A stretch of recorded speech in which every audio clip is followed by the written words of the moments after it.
നേരത്തെ ഇതുപോലൊരു പിന്നെ ഗ്രൂപ്പ് ഉണ്ടായിരുന്നു. ഇവർ തമ്മിൽ തല്ലി ഭയങ്കരമായിട്ട് സോഷ്യൽ മീഡിയ അതെടുത്ത് വലിയ രീതിയിൽ ആഘോഷിച്ചു. അവരുടെ ഉദ്ദേശം ഒരു വാഹനം മേടിക്കുക, ഒരു ലക്ഷറി വാഹനം മേടിക്കുക എന്നുള്ളതാണ്. യൂട്യൂബിൻ്റെ വരുമാനത്തിലൂടെ, യൂട്യൂബും മറ്റ് പ്ലാറ്റ്ഫോമുകളിലൂടെയുള്ള വരുമാനത്തിലൂടെ അവർക്കത് മേടിക്കാൻ പറ്റി. ഇതൊരു തന്ത്രമായിരുന്നു, ബിസിനസ് തന്ത്രമായിരുന്നു അവരുടെ. അവരത് പ്രയോഗിച്ച് അവർ അതിൽ വിജയം കണ്ടെത്തി അതിൽ ഒരുപാട് ആളുകളെ എന്താ പറയുക കബളിപ്പിച്ച്, ഇതൊരു തരം തട്ടിപ്പാണ്.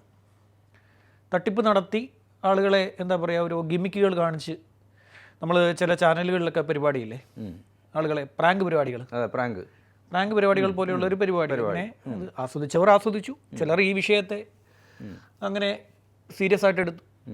അങ്ങനെ ഇതൊക്കെ ഒരു വലിയ ചർച്ചയായി, ഒരുപാട് ആളുകൾ ഇതിനെ കാണാൻ തയ്യാറായി. ഇപ്പോൾ വ്യൂവേഴ്സ് കൂടുമ്പം പിന്നെ വാച്ചിങ് അവേഴ്സ് കൂടുമ്പോഴത്തേക്ക് അറിയാമല്ലോ, യൂട്യൂബിൽ നല്ല വരുമാനം വരും.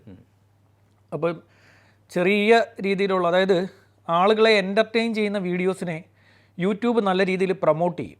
അതാണ് ഇതിൻ്റെ ഒരു പ്രത്യേകത. യൂട്യൂബ് നല്ല രീതിയിൽ അത് പ്രൊമോട്ട് ചെയ്യും. അപ്പം പ്രൊമോട്ട് ചെയ്യുമ്പോൾ ഉള്ളൊരു ഗുണമെന്ന് വെച്ച് കഴിഞ്ഞാൽ, ഇവർക്ക് ലൈക്സൊക്കെ ധാരാളം, പോസിറ്റീവായിട്ടുള്ള ലൈക്സ് കമൻസൊക്കെ ധാരാളം വരുമ്പോഴത്തേക്ക് യൂട്യൂബ് അതിനെ നല്ല രീതിയിൽ നല്ല റവന്യൂ കൊടുക്കും.